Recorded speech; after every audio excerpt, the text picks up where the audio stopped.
going out, if my clothes looks very rumpled, I do not care. Hey guys, welcome back to my YouTube channel. This is Chantel as I'm speaking. I'll be doing a quick YouTube video, not quick but quick in a way, doing a video of how I started noticing that I am getting into my feminine era, or how I noticed that I'm already in my feminine era. And of course I pray to God it lasts forever. First step is having God, because if you don't have God, I don't really know. I'm not even going to lie, there are days that I don't want to say I lose my faith, because life can be somehow testing. I'm saying this from like real life experiences. I am this kind of person that can tell if you're down and you talk to me, I will tell you, okay, you're down, pray to God about this, do this and do that. Everything is going to work out. It comes to me and I am down about something, I feel the same energy I'm putting into telling someone that, okay, you're not feeling good about this, pray to God. I should do that by myself too. I should do it for myself. I mean, I do it, but that faith of, okay, it's going to happen, I should also have it. It's just that it doesn't always stay with me, that I don't always have that faith. This is not a good thing at all. I'm meant to have faith that, okay, this is going to work out for me, this is going to do, because most times if it eventually ends up working out for me, but that anxiety, that worry, that is it going to work out, is it going to work out, it affects me. If you're in Hera, you need God. The first thing is having God. Like, if you don't have God, I don't know how you want to live your life, because I have learned to have God from a very young age. I do pray that no matter how life can get for me, I do not forget that I have a God up there, because we've seen different kind of circumstances that when people are going through one thing or the other, and they just tend to draw away from God. And I'm not saying it can happen to me, it can happen to anybody at any time without knowing how to navigate through. So just pray that whenever that happens to me, I'm able to navigate through it. As a woman that I am gradually becoming, I started learning to love God more and get closer to God, no matter how hard things get for me. Do you know that if I'm looking for a pencil, just a pencil, I'll pray to God to let me find the pencil. Like, that's how it is for me. I pray for almost everything. If I'm looking for a pen or a pen, I will pray to God to let me find it. And you know what? I end up finding it. I do almost everything with God. If I get something, I thank God. If I don't get something, I thank God.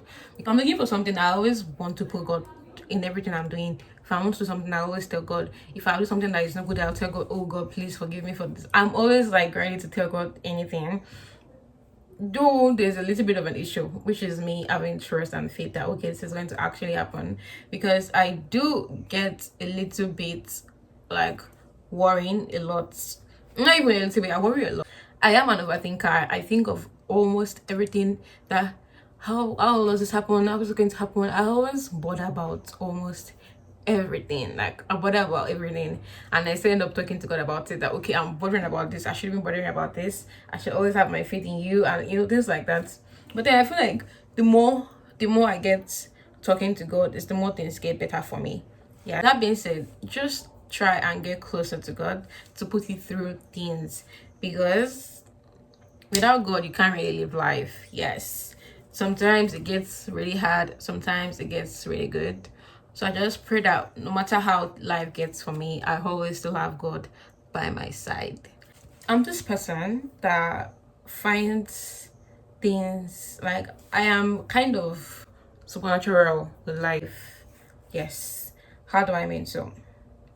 I believe in things getting jinxed, like, a lot. I believe in things getting jinxed. So let's say I want something, or I like something. I wouldn't tell myself I can get it. I'm not good at manifesting life. Like, I'm not good at manifesting things about life. Not until last year I realized that you can actually start manifesting things and they will work out for you. I didn't see life as that before. And I really do hope that my manifestations really come to life, because I always feel I have to think little. I don't actually think big. But now I realized I can actually start thinking big, and those big things will actually happen to me with the help of God, obviously, and hard work.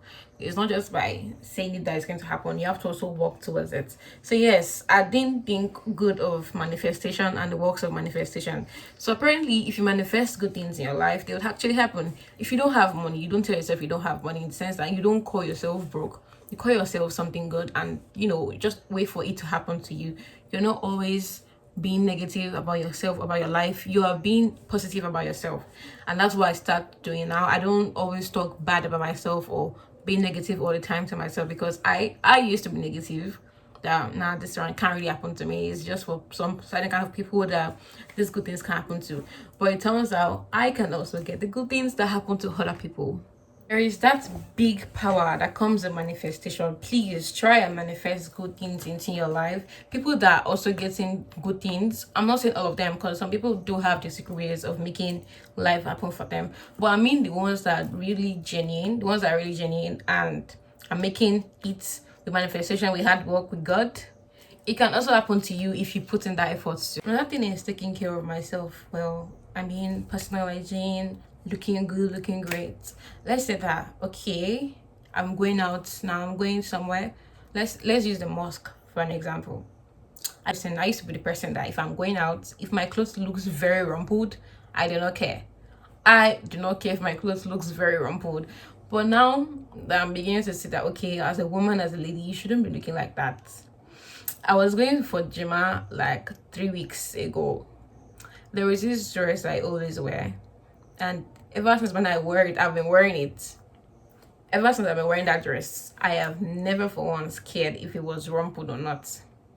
So on this day, I was going for Juma, and I looked at myself, and I'm like, this clothes is actually rumpled.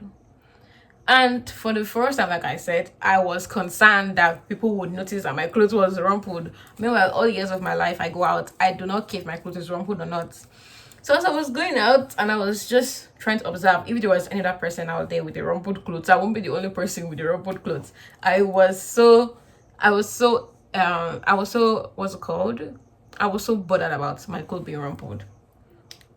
Just these little things make you realize that wow, you're actually getting better than you used to be before. Because I know that the old me will go out without caring if my clothes looks rumpled or not. Like I just did not care. It has to look good now that I know I'm growing up. I have to look good. I have to smell good. I have to appear good. That's just it. Looking good is something you should care about as a woman. Yes, if you're going out, you should look good. You shouldn't be looking all rumpled like I used to look when I was younger. I didn't just care. From my first year to my second year, I didn't care if I looked rumpled. I mean, I did try to look good, but if my clothes was rumpled, it wasn't really something that would bother me because I just didn't care about it. But now I can't go out looking like a rumpled person, and you know, besides, it's the way you look, they would address you. So if I'm not looking good, no one's going to really want to talk to me. Your point is being prayerful. I mean, I've always been someone that prayed, but now I am even more conscious of the things I want to pray for. Do you know that I have some prayer points that I feel every human should try and have? One of my prayer points is I pray to God to always please bridle my tongue. I don't want to ever have to say something that is going to implicate me, because there is actually power in the tongue, and there are things that you can say that can really, really implicate you. I always pray to God, please, if I want to talk about something with someone, I always pray to God, or I always try to pray to God that don't let me say what is going to implicate me or what is going to get me into trouble, what I'm going to ever regret later. Like I always pray about things I want to say. Pray for protection. Like there are so many unseen things out there. So many unseen things. Also pray for forgiveness. How would I put it? I sometimes get lost in things that I don't have, and not getting more appreciative of things that I do actually have. Am I making sense? So I have this, I pray to God to give me this, He gives me this, I'm happy I have it. I pray to God to give me something, He doesn't give it to me, I am sad I don't have it. Do you get? The time I asked Him to give me that thing and He gave it to me, Was I sad about it? I wasn't sad about it. So why should I be sad when the ones I want, I'm not actually getting it? Should I pack my hair like this? Or I should drop it? There was a time I think that should be last year. I wanted something to happen. And I just told God that if this thing is what's happening, please let it happen. And if it's not what's happening, don't let it happen. Lo and behold, it did actually happen. And it was worth it in different ways. Like there were so many other things I got from that thing happening, so many benefits from it happening, so many things I learned from it happening, so many experiences I learned from it happening. You get, I don't really know how to talk about things like this that well, but I just know that I'm not trying to be like one preacher or anything, but there are some things you should be able to pray to God about, and things that, okay, if things don't happen your way, you should know that, okay, it happened for a reason. It's not always that hard to convince yourself that it happened for a reason, because I have asked God for so many things. I know that they haven't happened, and it gets really, really overwhelming when I'm crying and crying and crying and crying and crying that why hasn't this thing happened? It is for a reason. Telling myself that now, that it is for a reason, because it sometimes gets really, really overwhelming. I know I'm stepping into my feminine era when I do not want to be associated with some certain kind of things and certain kind of people. Yes. Excuse me. You know that there are some friends that they can't really talk without being cursive. They can't like do without cursing or being abusive. If you're a Yoruba person, you know that there are some Yoruba words that people use to joke. Why I don't use those kind of words to joke? I don't like those kind of words. One day I was going for class with some of my classmates, and then they were being, that kind of way, calling themselves those words. I'm going to put it out here. They were calling themselves this kind of names. And I told them that, why do you say this things to yourselves? Like, they are so abusive and they are so negative. And they were like, hey, it's just for play. They just using the. I'm like, don't play those kind of words. They're not good words. But I'm like, okay, so because it is Yoruba, does it mean that it is a bad word? That it is okay. Then I said that, but words like this in English, this kind of words, doesn't make it any better. I'm like, it doesn't make it any better. Because it is even in English doesn't make it any better. And I don't even use those words like that. If I'm using those kind of words, it's going to even be in rare situations. Yeah. Because it is in English doesn't make it any better or doesn't make it any more positive than the way it is in Yoruba. So just avoid words like that. They are not nice in any way. So why are you even using them? Setting boundaries as a woman. Yes, set boundaries. As for me, there are certain things I can take as being my friend or being someone I know. There's some things you can use to joke with me and some things you can't use to joke with me. So if I don't like something, I will tell you I don't like this thing. I will say it to you straight up. I get if you're trying to be, helpful. Maybe you see something that isn't good on me, something that is not good for me. If you tell me in a way that makes sense to me, I will take it. Yes. I'm always open to corrections. For someone that used to be not open to corrections, someone like me that didn't used to be open to corrections, now if someone tells me something and you correct me in a good way, not you trying to wash me down or criticize me in a negative manner, I am not going to take it from you. Nah. Okay. I'm going to keep on using instances of things that happened to me. One time I was going to my mom's shop to meet her, and on the way, then I had serious acne on my face. On the way in the cab, there was this lady that sat beside me, this aunt that sat beside me. And then she seemed to have had acne in the past because I could see the post-acne marks on her face. She now told me that your face, at first she didn't want to say it in the first instance, she didn't want to mention it, but I guess she just had to tell me out of concern. She told me that my face was serious with acne. I'm a beautiful girl. I shouldn't be having so much acne on my face, No, she didn't say it that way, but she was just telling me that I was a beautiful girl and me having acne, that she used to have acne too, and this was what she did. She had to go to the hospital, things like that. And she told me to also try and do that too and see if it's going to work out for me. When she told me in a in a good way. She told me in a way that okay wouldn't hurt my feelings. Mind you, there are some things you have to tell someone that will hurt their feelings. They're like the bitter truths. You have bitter truth things that you have to tell someone. But fine, she told me. At first, I wanted to like offended that what's her business in my face. I wanted to get offended. But she was telling me out of love and out of concern. I've never met this person in my life, but she just told me I should try and check out at the clinic for, you know, some tests to see what's going to work out for me. And then I did go and do the clinic test, and I was able to get some prescriptions.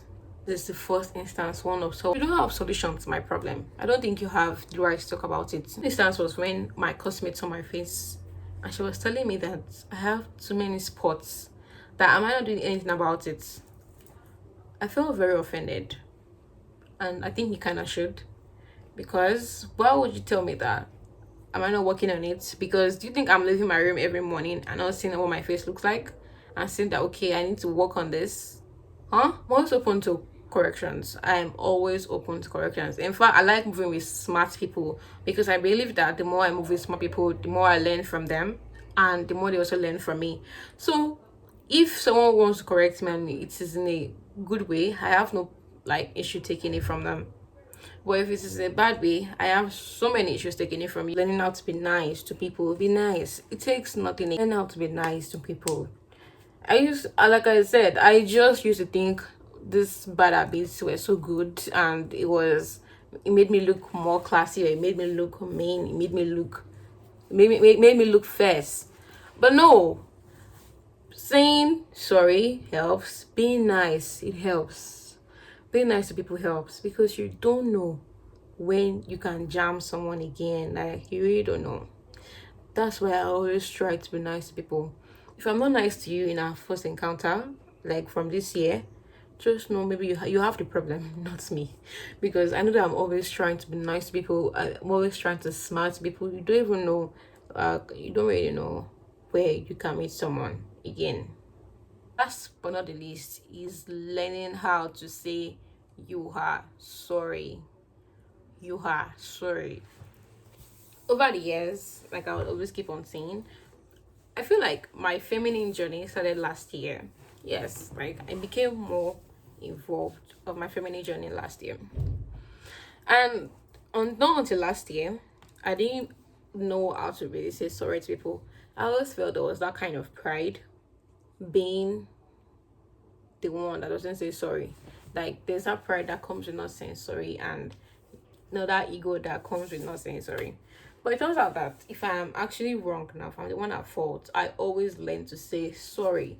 If I feel like I have offended someone or I have said something that hurt someone's feelings, I am always ready to say sorry. It takes nothing from me to tell someone I am sorry. And this is everyone out there that finds it very difficult to say sorry to people. Learn how to say sorry. It helps. That's all for this video because my light is running low and even I myself, I am tired.